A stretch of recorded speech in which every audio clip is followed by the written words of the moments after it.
Hello, Mind Bloomers. This is Mind Bloom, the safe space at the intersection of mental health advocacy and breast cancer awareness. Mind Bloom is your podcast. Subscribe to hear more on female entrepreneurship and the juggling of family life, career goals, and romantic relationships. Not an easy task, especially if your physical and mental health need a big hug right now.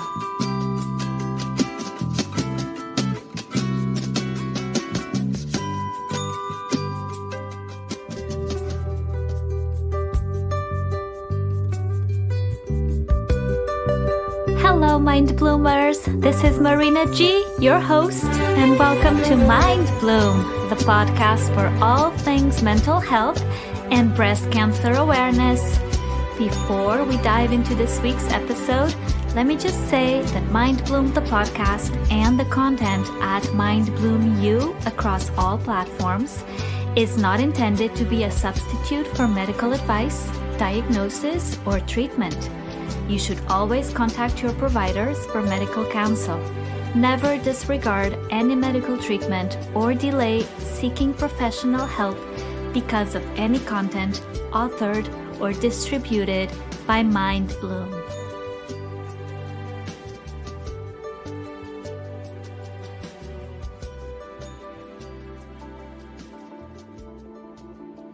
Hello guys, welcome to Mind Bloom. This is episode 21 of the month of October, where we celebrate Breast Cancer Awareness Month with 2 episodes a week.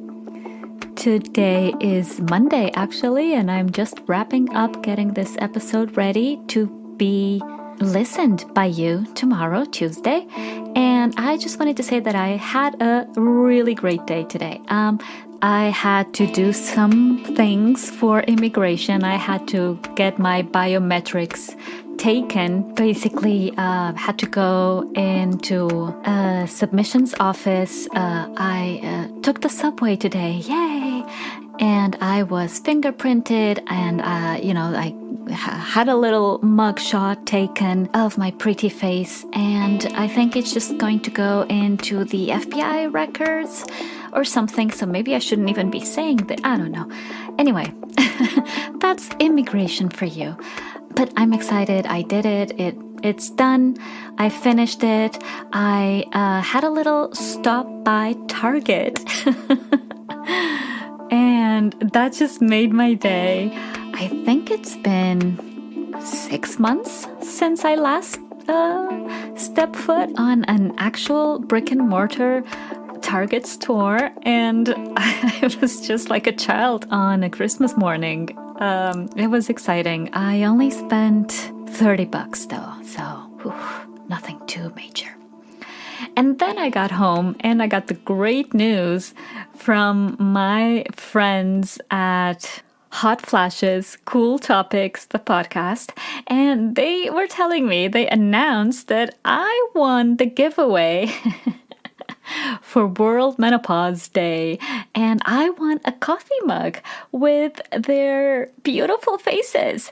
So my dears, Bridget and Colleen, thank you so much. I am going to have so much fun drinking on a coffee mug with your faces on it.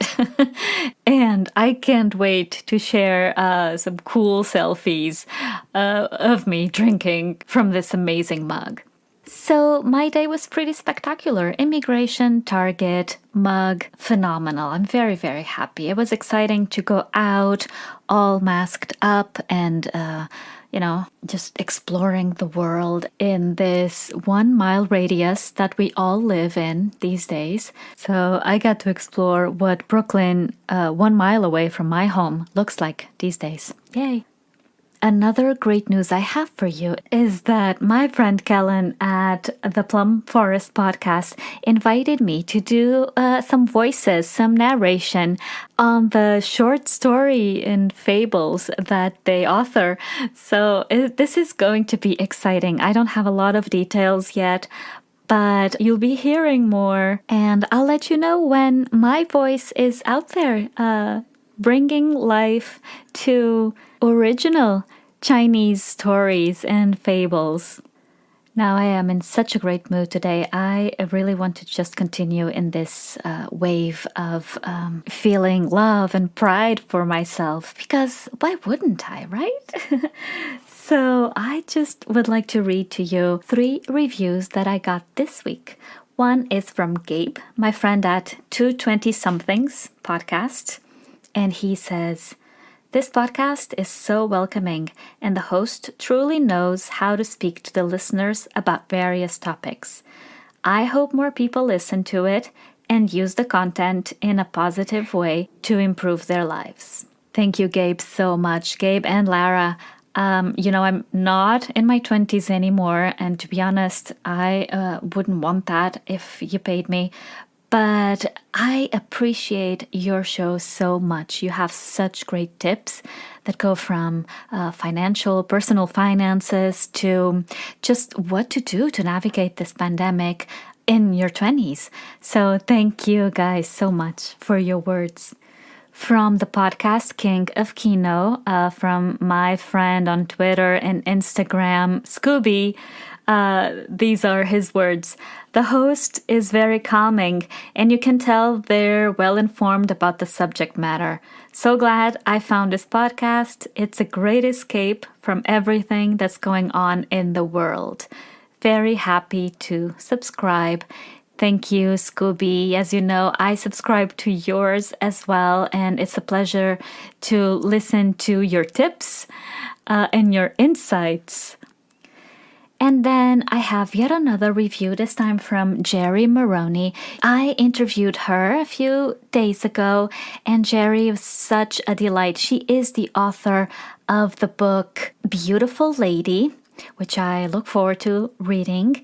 And Jerry Maroney was diagnosed a few years ago with DCIS, and she will tell us in a few weeks her story, her experience with breast cancer.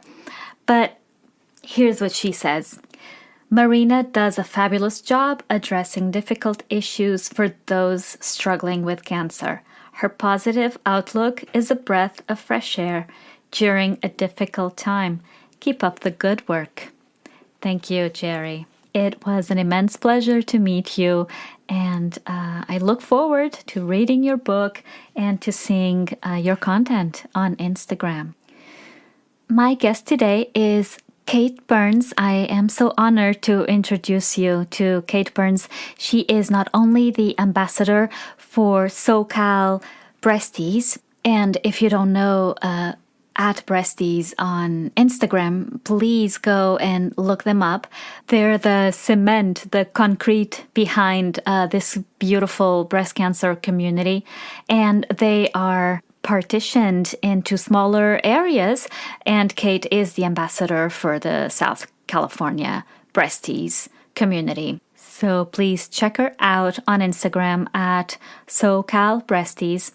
She is also on Instagram at Kate Burns Chad, and I will leave links to all of these accounts in the show notes. Kate was diagnosed about 2 years ago with triple positive breast cancer, which is a really nasty kind of cancer. It means that the cell surface receptors feed extremely greedily and extremely fast on estrogen, progesterone, and the human epithelial growth factor receptor 2, which is also used under the acronym HER2 or HER2 positive. This diagnosis is a beast, and Kate embraced it and received it as one will, with anger, with a feeling of unfairness in the world, with just toxicity, in her own words, not only from chemo and radiation, but she was feeling so overwhelmed by this diagnosis that was the only way she was being able to cope in the beginning with this news. Soon enough, things started to change and shift for Kate, and you will hear more about this in the interview, and I'm so glad they have, because otherwise I wouldn't have met her, I wouldn't have spoken with her and learned more about the details of her experience with breast cancer. Kate is going to tell you more about the impact of a breast cancer diagnosis on your mental health. And she is very vocal and a staunch advocate for supporting women in this community, especially after treatment and after surgery and after the bullet train has halted. What do I do now that I am in remission or that my treatments are pausing or coming to an end? What do I do now? Who am I? Where is my routine of seeing my oncologist, going for exams every few months and going for blood work every month? Where is all that? And that used to define me and now it doesn't. So who am I? Another thing that Kate will tell you about is her complicated relationship with hormonal treatment, hormonal therapy, namely tamoxifen, and how her adverse reaction to hormonal therapy basically made her stop the medication and choose the double mastectomy route, which is going to happen in a few days. Kate, I am with you. We speak almost every day. We are gardening pals. We are close breasties, and we are great supporters of mental health. And I couldn't be more proud to have you on. You will get through this. We are all with you, myself and now all the Mind Bloom listeners. And we're going to be sending you love and energy, a speedy recovery, badassness that I know you don't need any more of it, but still, we're going to send it to you. And just all the best wishes and all the blessings coming your way, Kate. I also want to reiterate my invite to have you on again soon after your surgery, when you're ready, when you want to speak with us again. We would love to hear how you're doing and how you're beating this yet another hurdle in the rear end. So stay tuned for more. It's right after this.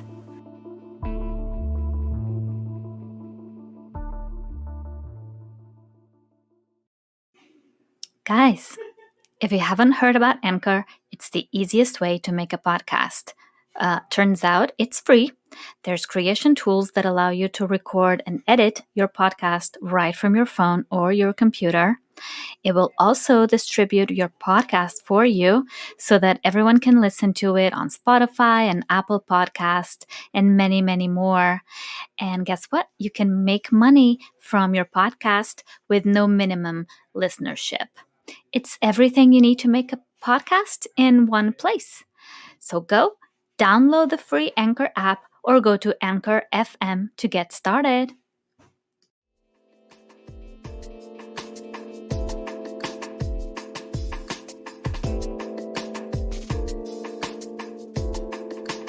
Hi, Kate Burns. Hello. Welcome to Mind Bloom.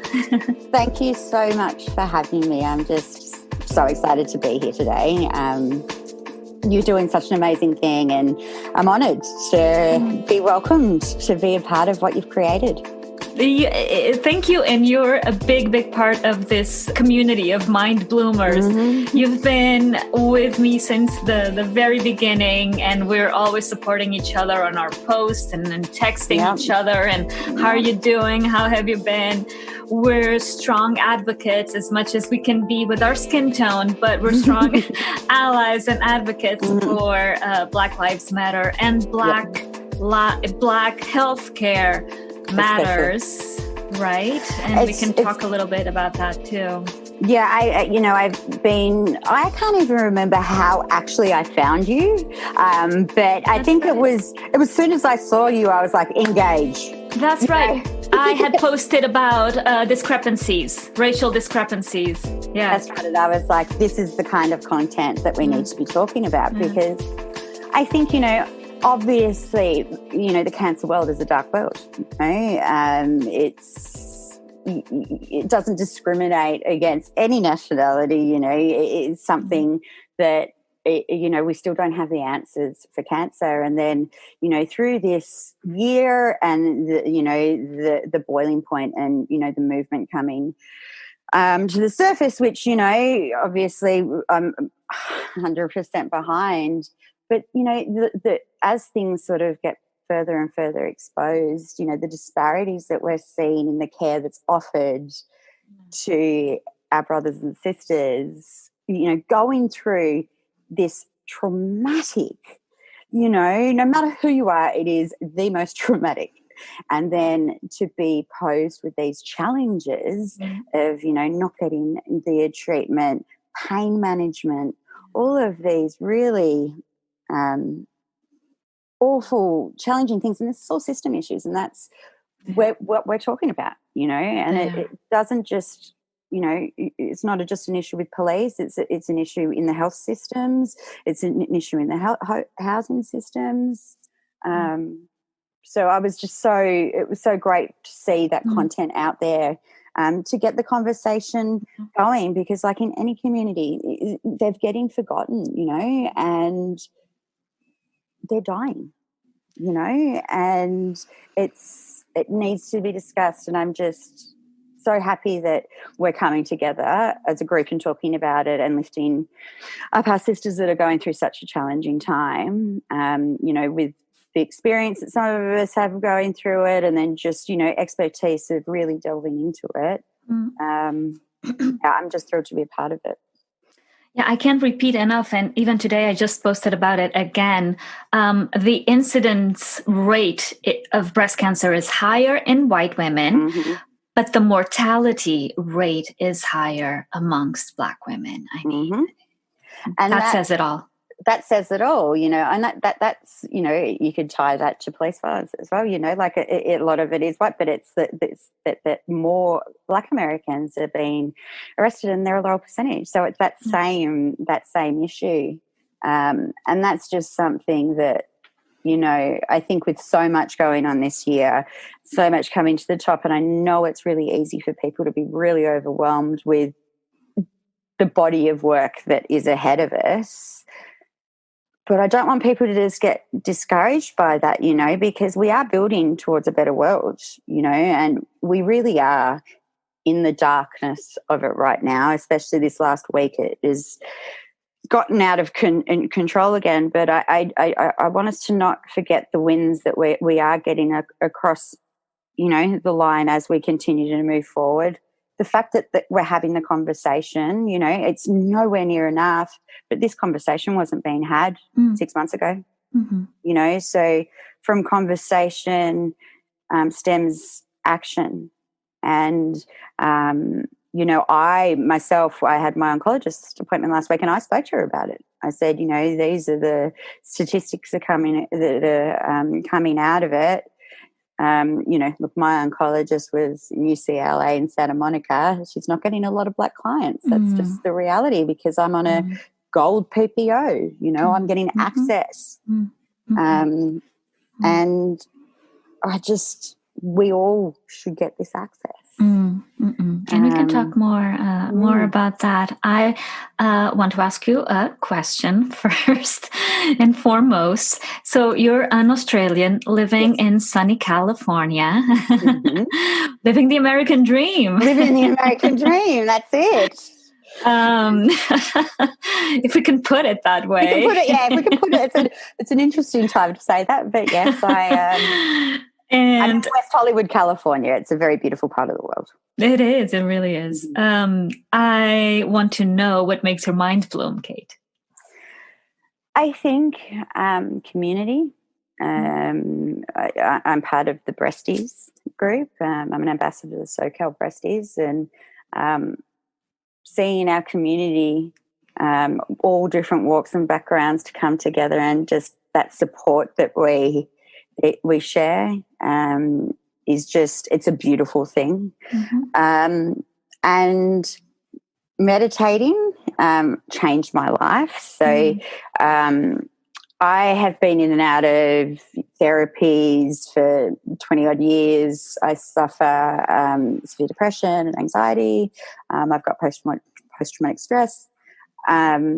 And I toyed with meditation in the past, and it was when I was diagnosed. I got diagnosed in the August, and it was December.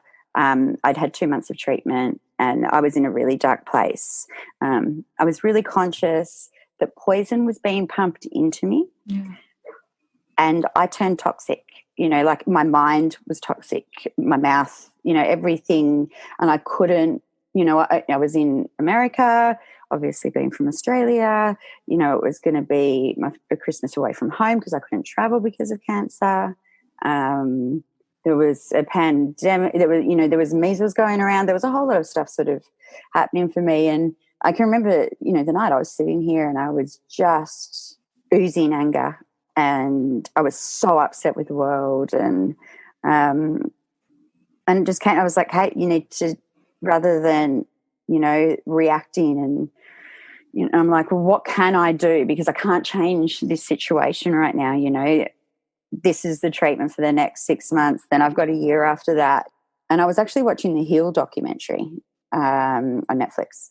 Yeah. And it was just one of those moments when everything that I'd heard and learned, and it all came back, and I'm like, okay, let's do this. So, I got my journal out. I'm a big journaler, so that also makes my mind blown. But I'd start my morning off with my gratitudes. Yeah. And then I'd meditate in my garden. And for me, being able to control some stillness in my mind, because, I ran a very fast-paced life up until my diagnosis, and my mind ran a lot faster than my body, and I needed to control that, and, science, everything's behind meditation. And I knew that people, trusted people that had such, so I thought, okay, I'm going to sit with this, I'm going to do it. And I let go of I'm a very strong self-critic. And in the past when I'd meditated, I'm like, I'm doing it wrong. Mm-hmm. This isn't, I'm uncomfortable. Mm-hmm. And I was like, okay.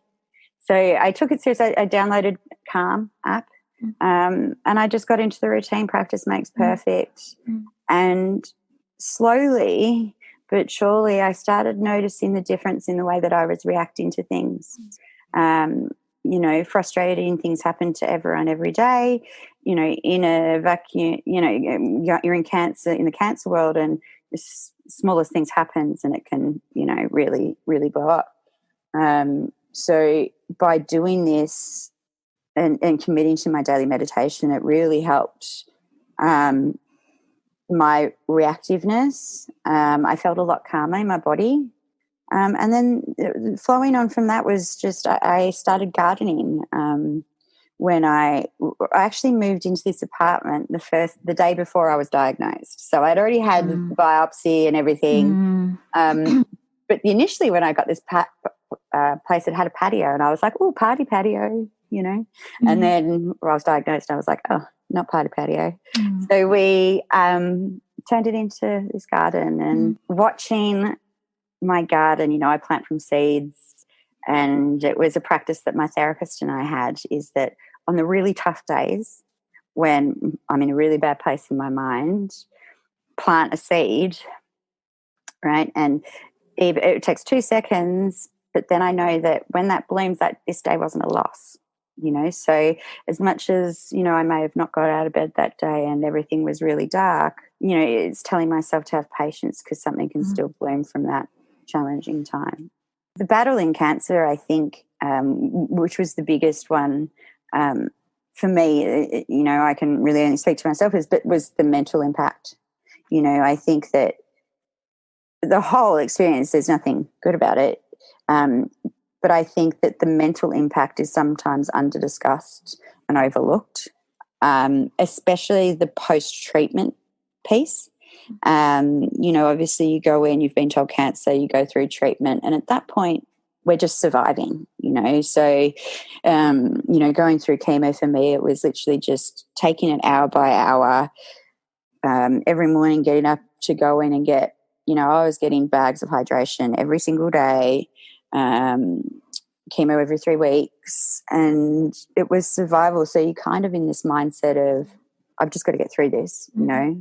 And then once you finish up with that treatment, and you're used to seeing like your oncologist twice a week, 3 times a week, and you kind of go to like a month, and it's like you're released into the wild to return to your new normal. But you've just gone through this massive trauma of like survival, and then you go back in and your life's not the same, and I think that's one of the big conversations I have with a lot of people in the community, is that piece after, because you've just gone through one of the most traumatic things that can happen to anyone in their lifetime. And then we're just freed into the world, and, there's so much discussion about, oh, you're a survivor, and so great. But you're grieving, you're grieving. For me, I will never be the person that I was before because, I've done a lot of growth and I don't want to go back to my old lifestyle, but also even if I wanted to, my body won't allow it. I am not as... I used to run marathons, I used to box, all of these things. And one day I might get back to that. But at the moment, my body just, it's tired. I'm still, the body's so tired. So, you're grieving a past version of yourself. And I think that that's definitely overlooked because you don't just go into remission and it's over. And I think that's, and I'm sure that, for yourself, once you get into this world, this conception of, cancer, breast cancer, it's the same. Everyone has different cancer. Everyone reacts differently. Yes. And you realise that, like, everyone has different treatment plans. Everybody, it's just such a big, scope of a disease. And then you've got to take into account previous traumas before any of this even happened. And I'm really passionate, and I don't know where it'll go, but I'm definitely looking into post treatment workshops, groups, and almost I've seen some groups that are doing trying to help engage people to find work post treatment, all of these different things, so we can be reintroduced to the world, but not in the same capacity that we were. Because, for me especially, my wake-up call was like, I don't need to be working, 800 million hours a week. Absolutely. Thank you. And thank you for mentioning gardening. We always jump on each other's posts every time there's a little flower. It just brings, I think that connection to nature. And look, we're both city girls now, and it's easy to sort of separate yourself from nature being in the city, but caring for, and being close to nature, there really is something so therapeutic and teaching in that about life. Plants repair themselves, they go through dark winters and lose their leaves, and it's just been a really nice lesson on life. But we definitely talk about rescuing plants off our street. Rescuing plants from the streets. I haven't this week yet. Yet. Still time. Yeah, this whole idea you were mentioning of time and patience, which is so important to me. I lack so much, although I work on it. And just waiting for that bloom and knowing that bloom is going to happen despite of snow that we have here. You guys don't, but of snow and winter hibernation and all that. And there's that little bloom in the spring. I mean, it's so important that I named my podcast after that. It's a beautiful process. Seasons you're a part of lives, you know, whether we acknowledge that or not. And, you know, I get in conversations with people about, you know, even seasons in relationships, you know, whether you're with someone and they break up, you know, that doesn't necessarily mean it's a bad thing. You know, they were there for a season in your life. You complemented each other. And I think that the more that we can sort of, you know, understand, you know, that's how nature works.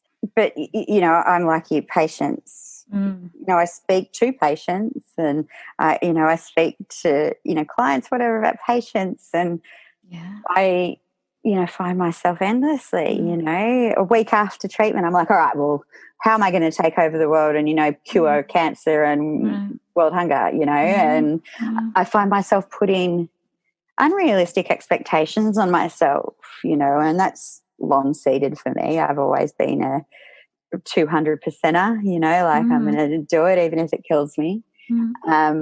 But, you know, I've really been working on sitting in the moment, really sort of having conversations through journaling and things with myself is, you know, would I be putting this expectation on one of my breasties or one of my friends, you know, saying exactly.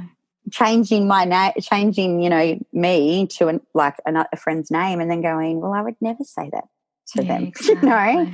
So I think it's, you know, a lot of it's self-learning, but we just have to be so compassionate with ourselves, and it's hard because, you know, there's so much blame that we put on ourselves for cancer as well. It's exhausting, you know, and I think that we need to sit and let ourselves bloom. That's the thing. A friend of mine the other day said a beautiful thing on one of my posts. It was, we've lost touch with the art of doing nothing. I just really, to anyone that's listening, you know, whatever you're feeling is normal. There's no handbook for what we're going through right now. We've never been through this moment before, you know. So whatever you're feeling, it's okay. You know, feel it. You know, everyone has all of the emotions, a full scope. If you don't have a full scope of emotions, you're avoiding something. You know what I mean? So anger's okay. Sadness is okay. Happiness, you know, take the judgment out. Think about what we're living through. And if you decide that you want to spend the day in bed, celebrate that. Because, and we were speaking last week. I got back in bed and I'm like, yes, because that's what you needed.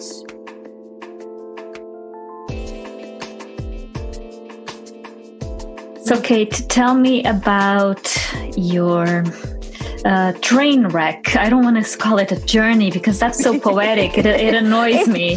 Oh, it's a hard one, isn't it? It's like the survivor hashtag. And it's like, you know, and they beat cancer, you know, or they lost their battle to cancer. And, you know, it's not about strength. You know, I didn't beat cancer because I'm stronger than someone else. Cancer beat the other person because cancer is an asshole. So I was working in a global fashion role. I was operations manager for an Australian fashion brand. We were located all over the world. So I touched on before, I was a workaholic. I worked every day of the year. I think the year before I was diagnosed, that last year, I'd only been in Australia for 2 weeks out of the year, you know, and that's where I lived. In early 2016, I retired after 10 years and to take leave to my mental health was really failing me, and I was having panic attacks and ended up in hospital, you know, once a month thinking I was having a heart attack. And then a divorce came after that.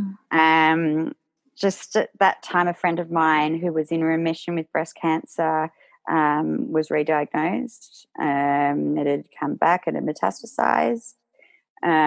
So we were going through that with her in Australia.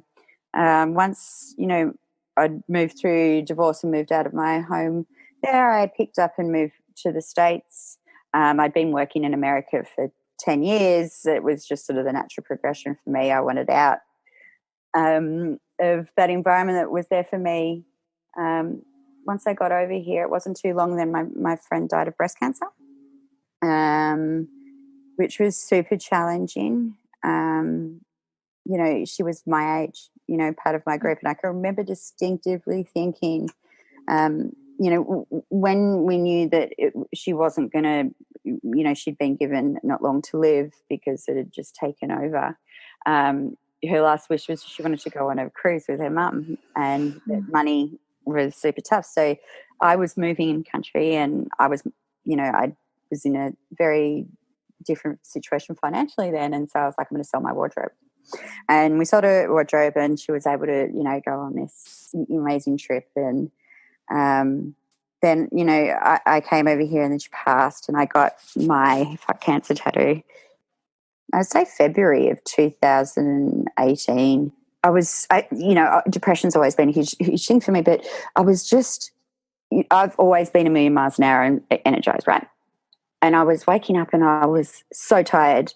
I was just noticing like I was feeling awful to the point I was going to the doctors. I saw a doctor, a naturopath, everything, and I'm like, something's not right. Like I was throwing up. I was having hot flashes. I thought I was going through early menopause. Like I was actively saying, think this is, what's happening. And then I was getting blood note. Like there was and it started to get a little bit more serious. Like I remember it was probably 2 weeks before I found the lump. I got up in the morning and I'd had like 4 days in bed where like I couldn't keep my eyes open.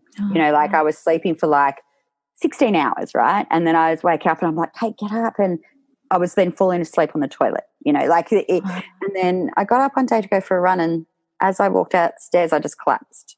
And I was like, okay, something's not right. Yeah. And then it was 2 weeks later, I, been to see more doctors and they still didn't know. And then I was just sitting like this one day. I had my period and I was sitting like this. And I was watching Peaky Blinders next to Eddie, and I was like, what is that? And as soon as I felt it, though, I was like, cancer. And, I think you have that. I knew there was something wrong with me. And it was honestly, it was a sense of relief in a way, because in my mind, I was like, well, if no one can tell me what is wrong with me, is this how I'm going to feel for the rest of my life? Because I knew something was so wrong with me that everyone was wrong with me. And once I felt that lump, as terrifying as it was like, well, at least. And, obviously you go through the couple of weeks of testing and everyone going, you're too young, there's no way, and you're healthy, you're fit, all this kind of stuff. And, obviously I took all of that, didn't want to turn around and be like, no, I know my body and I know this is cancer, but, I knew. So then, diagnosed stage 3 HER2 triple positive breast cancer. I had the thing was also, because I didn't know, but I do now, is I have highly fibrosous breasts. So what that means is basically I have thick boobs, Oh, okay. They're dense. So to fit, because once I finally felt it, it was big, like it was like a golf ball. Wow. But the reason I couldn't feel it was because it was hidden behind all of the fibre, and it wasn't until it popped through the tissue. So, it was just a whirlwind. And then, it absolutely knocked me for six. It really tarnished my relationship with the universe, because I had just come off a pretty tough time, and I was like, how is this, and I still am. I still get caught in days where, I have good days. You're like, what it's like. You have good days, and then some days I'm just like, ugh, I'm not getting out. I hate everything today. It's just, I know. It's just something it's a blow. It's a blow. So then I had, 18 months of infusions. I'm in remission. I was put in remission March 2019 once I had my surgery. Surgery, I'm sorry to interrupt. Surgery, that was a lumpectomy you did not have, so that people know. Yeah. So I had a partial mastectomy. I had a lumpectomy. The treatment at the time, because of the type of cancer, the HER2 triple positive, it really responded well to Herceptin and Perjeta. So it shrinked, and, you know, I still had cancer visible when it was removed, but they did the markers. I had 13 lymph nodes removed. And the treatment plan was the plan was you do the lumpectomy because I can go on tamoxifen or Lupron hormone treatment. And, you know, naive, don't know anything about cancer. I'm like, sure, they put me in hormone treatment, that's fine, you know, and stats say that most people can handle it. So once I was in remission, I've had my radiation, they put me onto tamoxifen. And to be honest, that's when things just got really tough. You know, I'd already, as I said, severe depression, and one of the side effects of being put into medicated menopause is depression. And it was like I was in someone else's body. You know, I didn't know my body anymore. My body changed, my mum's body, because, you know, menopausal women, that's how it goes. And I think, you know, as it went on, you know, I did 6 months of tamoxifen, and I was like, we can't do this anymore. Like, I was at war with myself in my head. Like I was going mad. And then, so we tried Lupron. So Lupron versus tamoxifen. Tamoxifen's they put you in a medical menopause state. Lupron puts you in a medical postmenopausal state.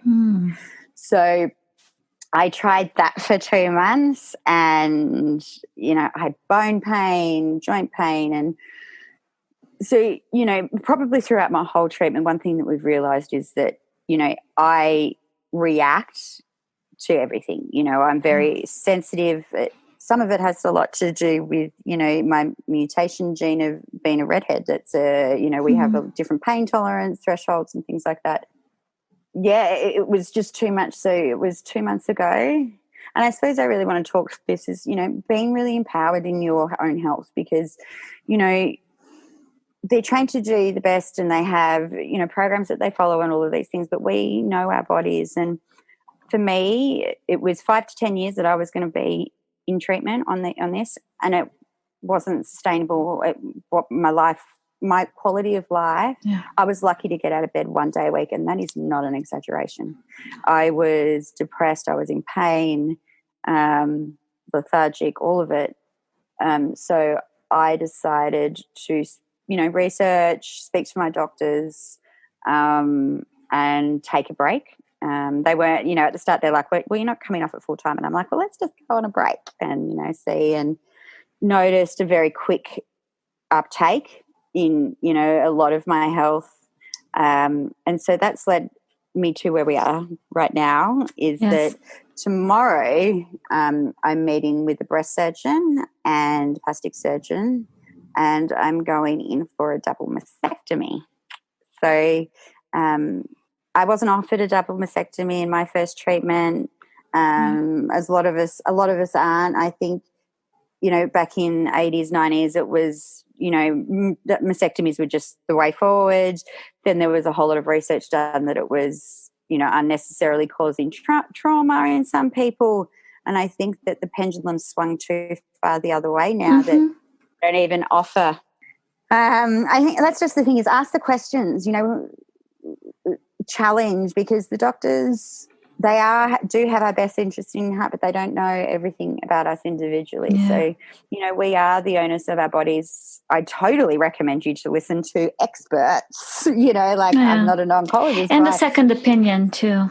And that's the second opinion is the big one, you know, and I've been a big believer of that. So I will be with you throughout all of that, as much as one can, because obviously no one knows what's happening better than the person, and we can only send love and encouragement. People outside of the cancer community, I think, get overwhelmed sometimes with what to say and what to do when someone's going through cancer, you know, and it's like, oh, I don't know what to say. All you need to do is be there, you know, and it's the support, and that's the beautiful thing, you know, even you just saying that is like, I know that you'll be there, because it's that support, it's that check-in in, knowing that someone's there if you need to be heard, listened. That's all you can do. Where, you know, I think so many people get overwhelmed and they expect, you know, that we want answers. We don't want answers. You know, we just want someone to, be holding our hands, to compassion, and listening, because we go through it as a community. Like, that's one true thing about cancer. It touches everyone, and it's a challenging thing, to be in it yourself, but then also see your family and friends' faces. That was one of the hardest things. And I found myself managing myself so I wouldn't impact my friends and family. I'd be putting on the smiley face. Oh, I'm fine. Back to the double mastectomy. I don't want to let this pass unsaid. How interesting, curious, baffling, staggering is it that a double mastectomy is in my course of treatment, and it was not mentioned to you with a wow. This is the thing. Like, they're still learning so much, and I think the reality is also with HER2 triple positive, and for people that are new to breast cancer and cancers, there's just so many different gene mutations and environmental issues, and mine was what they class as environmental cancer, and it basically means that my cancer feeds off estrogen. So obviously as a woman, my body produces estrogen naturally. It's a hormone, and that feeds my cancer at a rapid rate. So that's why it grew as quickly as it did. And I think that really, this cancer was seen in a lot of older women, and it's really, we're seeing that it's getting younger and younger and younger and younger and younger women. And I really think that probably that treatment, and, my oncologist was honest with me, is that, these treatments are what they give menopausal and postmenopausal women. We are the test bunnies. They haven't en masse seen what we're going through, women our age. So they're, with a combination of not wanting to do double mastectomies is like a first step, and then with them saying, well, 90% of people are able to tolerate this hormone thing, they thought that was the best path. But here we are. And do I wish I could go back in time and just get them taken off at the time? Sure. But we're not there, and I've just got to embrace this amazing community that's around me. I've been lucky that being a part of this community, I have so many people to ask questions about all the different types of implants, transflaps. So that's just been incredible in itself. But yeah, look, get back to me and see how I feel when I've actually had the surgery and I'm hating the world because I can't move. But I just, know I have to go through this, and know that I've got a great community. That's all I can feel. And, I'm sure tomorrow will be overwhelming for me, because once you're in that surgery, it's like, oh, shit. They're talking to me. They're not talking to some other person. They're talking to me. That's one thing I do want to really speak to is through the start, but when I was diagnosed, there was no corona. So I always had someone come with me to all of my appointments. Of course. Because I would black out. Especially the first one was diagnosed with cancer, and I can't remember anything else. Yeah. And my girlfriend was asking all the questions, so I will have them on FaceTime tomorrow, but I've got, my oncologist. She says that she doesn't hate me, but I suppose she has to, because I come in with like pages. What about this, and what about this, and what about this study? So I'll go in. I'm going to push them for a lot of things tomorrow, because for me, and everyone's individual in this, but for me, knowledge is, the more knowledge I can get on something, the more comfortable I am with something. Whereas some people are like, I'd rather not know, and that's everyone is able to deal with things that, but for me in this, I want to know all it. So I've been deep diving in the world of it, but So this treatment means you won't need to be on tamoxifen again, ever. Do you know? Look, they would still. So the doctor wanted me to do this and then go on a half option of tamoxifen, and I individually have made the decision for myself that it's just not going to. I'm not going to do it. I'm going to go on watch and wait. So I will get the double mastectomy, which is going to reduce the chance of new cancer forming in my breast because of the HER2 or triple positive. But, for me, where I'm really focused on, because I just wouldn't have been able to live, like that. So my thing is exercise, what I'm putting into my body, managing stress is the biggest thing for me because once my immune system went down, that's when the cancer came through, really focusing on that. But I'll be going in for monthly blood tests. Okay. And to check my markers, and obviously, we're all on watch, in this world, so they keep an eye on us constantly. Yeah. Oy, I know. So you were thinking, from what you were saying, you're thinking of reconstructing the breast mounds. So I'm thinking, I've never been a big-breasted woman, so I'm not going in for a pair of double Ds, but if that's you, more power to you, girl. Like, I think that anyone that goes through breast cancer, you do whatever you want with your body because, we reclaim it, and it's a beautiful thing to empower yourself the way you want. I just wanted to touch on something that I was speaking with one of my girlfriends yesterday, and it's a hard one with this, is that, at least you get people saying, well, at least you get new boobs. And I've actually had someone say that. I've heard of it being said, and, and then you kind of think, people don't really say that. And anyway, someone said it to me.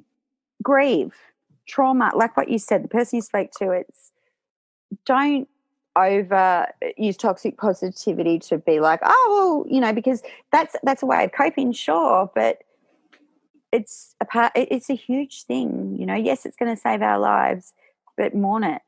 Maybe I could have like a little ceremony, an appreciation ceremony. No, a photo shoot even. Yeah.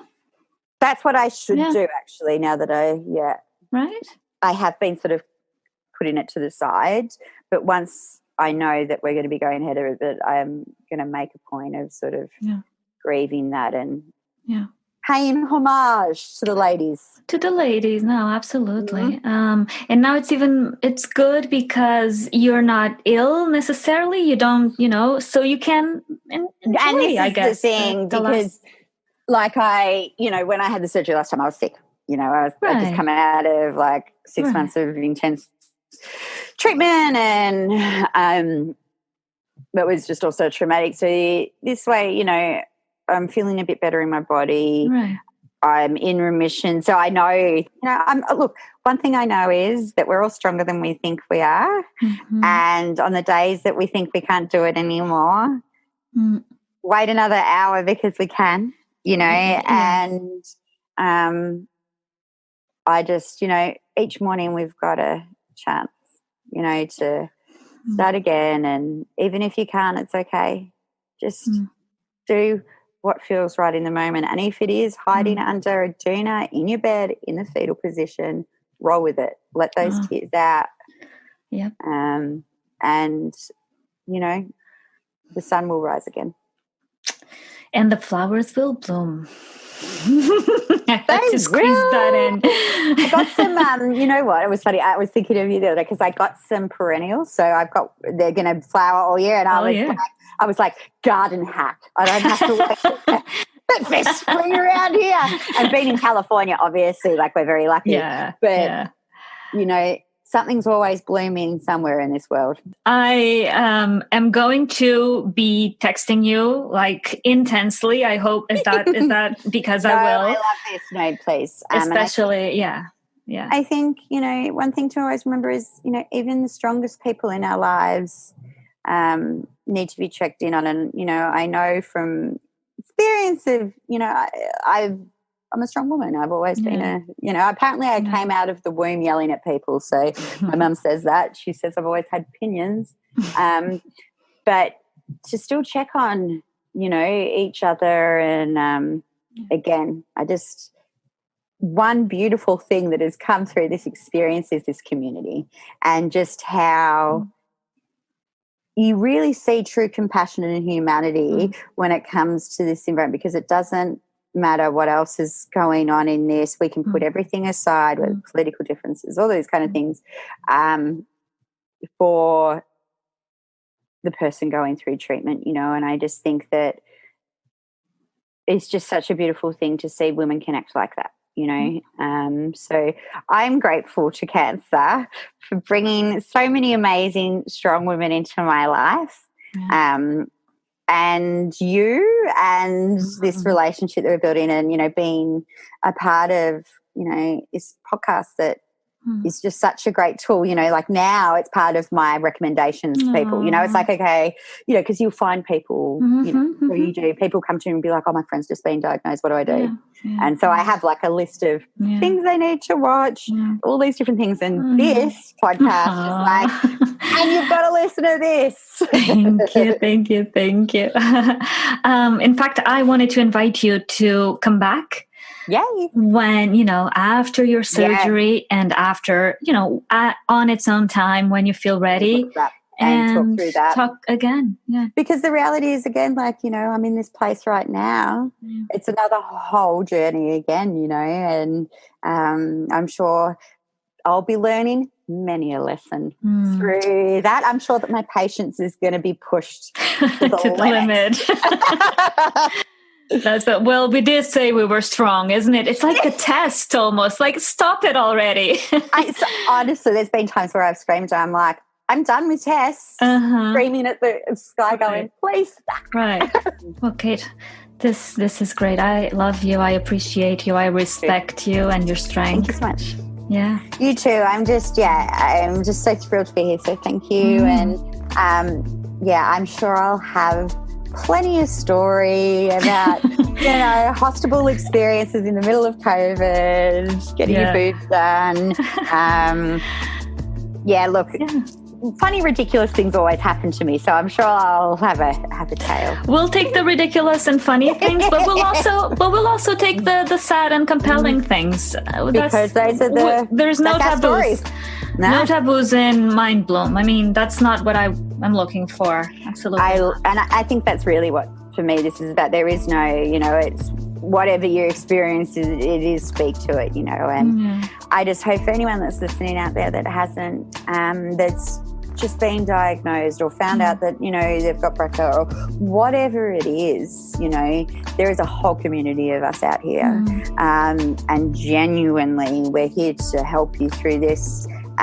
So please reach out and know that you're not alone, and know whatever you're feeling, it's okay. Express it. Beautiful.